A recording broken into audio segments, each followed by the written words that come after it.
எல்லாம் நல்லா இருக்கீங்களா? கத்திரிக்காய் வச்சு தயிர் கறி பண்ண போறோம். வாங்க எப்படி செய்யலாம் பார்க்கலாம். கட் பண்ணி எடுத்துக்கலாம்.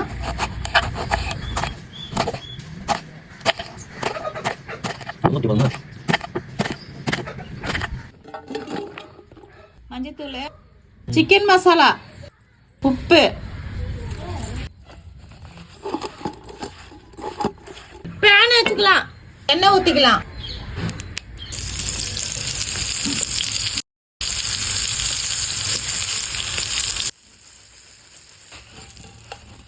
தாளிப்புக்கு சட்டி வச்சுக்கலாம்.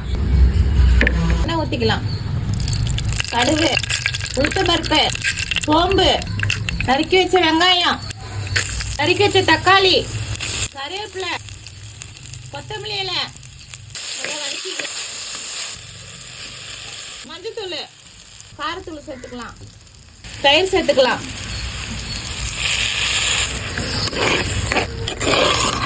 இறக்கி வச்சுக்கலாம். தயிர் கத்திரிக்காய் ரெடி ஆயிடுச்சு. இப்போ சாப்பிட போறோம். சாப்பாடு வச்சு இந்த ஒரு கத்திரிக்காய் எடுத்து வச்சு சாப்பிட்டா சும்மா அப்படிதான் இருக்கும். உண்மையிலே சூப்பராக இருக்குது. இது சாதத்துக்கு மட்டும் இல்லை, சப்பாத்தி, தயிர் சாதம் எல்லாத்துக்கும் கூட அல்டிமேட்டாக இருக்கும். இதில் ஒரு மாதிரி செஞ்சு பார்த்துட்டு கமாலில் எப்படி இருக்குன்னு சொல்லுங்கள்.